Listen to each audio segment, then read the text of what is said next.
Well दोस्तों, जब आपको कभी पेट दर्द होता है, कभी इंडाइजेशन होता है, कभी वोमिटिंग होती है, लूज मोशन होते हैं, तब आप क्या करते हो? थोड़ा सा सोचते हो यार आज क्या खाया है।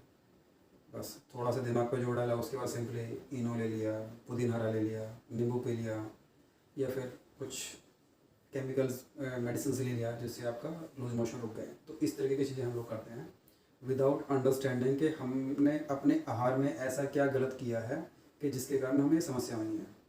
ये जनरली विरुद्ध आहार के कारण होता है। विरुद्ध आहार के अलावा भी, विरुद्ध आहार का मतलब ये नहीं है कि दो फूड का गलत कॉम्बिनेशन। विरुद्ध आहार उसके अलावा भी काफ़ी चीज़ें होती हैं कि जो आप प्रकृति के विरुद्ध कोई चीज़ कर रहे हैं खाने पीने में, तो विरुद्ध आहार की श्रेणी में ही आता है वो भी। सो मैं पहले आपको बताऊंगा कि कौन कौन सी चीज़ें विरुद्ध आहार की श्रेणी में आती हैं। सब्सिक्वेंटली मैं आपको बताऊंगा कि रॉन्ग फूड कॉम्बिनेशन क्या क्या है। हमने सुना होगा दूध और नमक इकट्ठा नहीं खाना चाहिए, दूध और मछली इकट्ठा नहीं खाना चाहिए। तो ये तो प्रिसाइजली दो तरह के फूड का कॉम्बिनेशन हो गया कि जिसमें हमें फ़र्क नज़र आ रहा है। उसके अलावा कुछ और चीज़ें होती हैं कि जिनके अंतर्गत अगर हम कुछ खाना लेते हैं तो विरुद्ध आहार कहलाता है। जैसे अगर हमने गलत मात्रा में लिया खाना तो वो विरुद्ध आहार की श्रेणी में आता है। जैसे इकागई एक बुक है विच इज़ वेरी पॉपुलर, एक जापानीज राइटर ने लिखी है, जहाँ पे बताया गया है कि जापान में लोगों की लाइफ 120 साल, 130 साल, 125 साल होती है। तो वो लोगों का लाइफ स्टाइल कैसे रहता है। फिर गलत समय पे खाना खाना है। अगर रात को आप दही का सेवन करते हैं तो वो विरुद्ध आहार की श्रेणी में आता है। फिर गलत ऋतु में आप खाना खा रहे हैं, कि ठंडी ऋतु में आप ठंडी चीज़ों का ज़्यादा सेवन कर, गर्म ऋतु में आप गर्म चीज़ों का ज़्यादा सेवन कर रहे हैं, तो वो विरुद्ध आहार में आता है। उसके अलावा अगर आपको मानसिक स्थिति आपकी टेंशन वाली है और उस समय आप खाना खा रहे हैं तो वो डाइजेशन सिस्टम को नुकसान पहुंचाता है, आपके पूरे शरीर को नुकसान पहुंचाता है, तो वो विरुद्ध आहार की श्रेणी में आता है। फिर उसके अलावा जब आपकी खाने की इच्छा नहीं है फिर भी आप ठूसे जा रहे हैं, तो अल्टीमेटली सिस्टम का क्या होने वाला है? System is going to collapse. और लीवर बोलेगा भाई दर्द हो रहा है, पेट बोलेगा भाई इधर दर्द हो रहा है। सो आप कभी इधर चेक करोगे, कभी इधर चेक करोगे, फिर गूगल मारोगे लेफ्ट में लीवर है कि राइट में किडनी है। So this will confuse you. So विरुद्ध आहार के ही वो रीज़न होते हैं। फिर अच्छी क्वालिटी का खाना नहीं खाना, आपने कॉन्टामिनेटेड फूड खाया है, बासी खाना खाया है, तो वो भी विरुद्ध आहार की श्रेणी में ही आता है। उसके अलावा गलत तरीके से खाना, दही को आपने गर्म करके खाया है, शहद को गर्म करके खाया है, तो ये भी विरुद्ध आहार की श्रेणी में आता है। तो इस तरह की चीज़ें हैं कि जो सब विरुद्ध आहार की श्रेणी में आती हैं, आप इनको सब चीज़ों को आपको अवॉइड करना है। अब मैं आपको क्रम से समझाऊंगा कम्बिनेशंस, कौन कौन से कम्बिनेशन फूड के कम्बिनेशन गलत हैं। देखिए, सबसे पहले आता है दूध। दूध अक्सर आजकल क्या होने लगा है कि डिफरेंट तरह के पकवान बनने लगे हैं, इटालियन के नाम पे, मैक्सिकन के नाम पे, चाइनीज़ के नाम पे जहाँ दिल किया दूध डाल दिया, दही डाल दिया, खट्टे पे मीठा डाल दिया, मीठे पे एसिड डाल दिया। ये सब चीज़ें हो रही हैं just for the taste of tongue. But यहाँ पे नीचे स्टमक का क्या हो रहा है? No body bothers. As a result हो क्या रहा है? हमें मल्टीपल रोग हो रहे हैं। जैसे स्किन डिजीज सबसे बड़ा विरुद्ध आहार का सबसे बड़ा कारण है। सोराइसिस में स्किन डिजीज आ गया। फिर उसके अलावा कब्ज है, कब्ज के साथ में फिर पाइल्स है, फिर पेट की गड़बड़े हैं, फिर बीपी है, शुगर है। ये सारी जो समस्याएं, एनीमिया है, ये सारी समस्याएं विरुद्ध आहार की ही देन है। सो अगर हम आहार पे थोड़ा सा ध्यान रखेंगे तो हमारा जीवन काफ़ी सुखमय हो जाएगा। तो इकागई बुक है, आप उसको जरूर रेफ़र कीजिएगा। मैं आपके कुछ पर्टिकुलर पेजेस भी आपको रेफ़र करना चाहूँगा कि जहाँ पे आपको पता लगे कि एक स्वस्थ जीवन का राज क्या है। कैसे लोग 120 साल की एज में भी they are able to do their routine work. उनको किसी चीज़ का, किसी तीसरे बंदे का सहारा नहीं लेना पड़ रहा। तो इस तरह का जीवन कौन नहीं पाना चाहेगा? That's a dream life. वो मुकेश अंबानी भी ड्रीम करेगा कि भाई इतना पैसा तो है, बट 120 साल की लाइफ एज में मैं सारे काम अपने हाथ से कर सकूँ।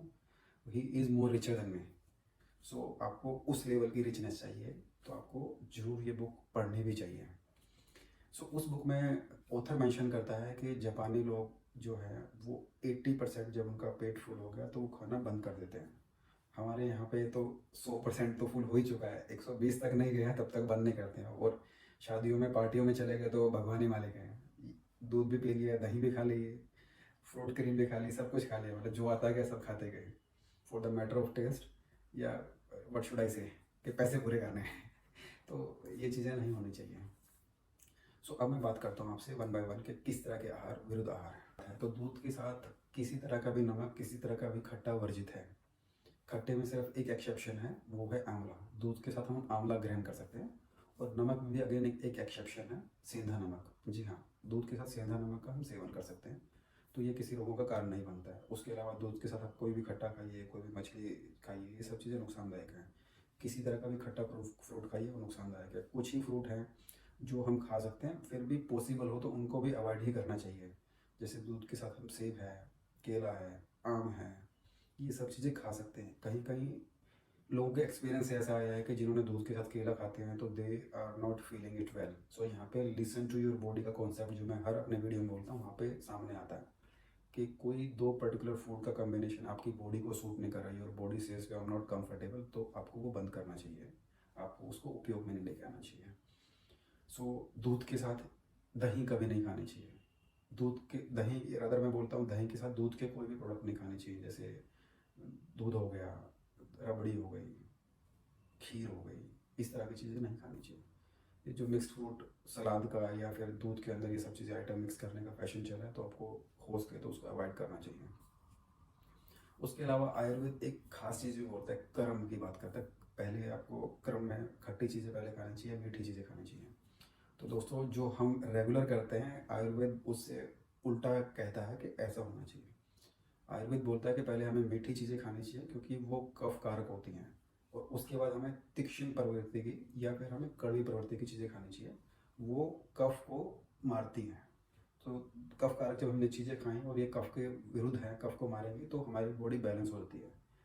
खाना खाने के बाद अगर हम मीठा खाते हैं वो कफ कारक होता है, और आपने चीज़ ऑब्जर्व भी की होगी, अपने खाना खाने के बाद आपको मीठा खाते हैं तो आपको कहीं ना कहीं कफ प्रत्यक्ष रूप से समझ में आता है कि यस ये कफ कारक है चीज़।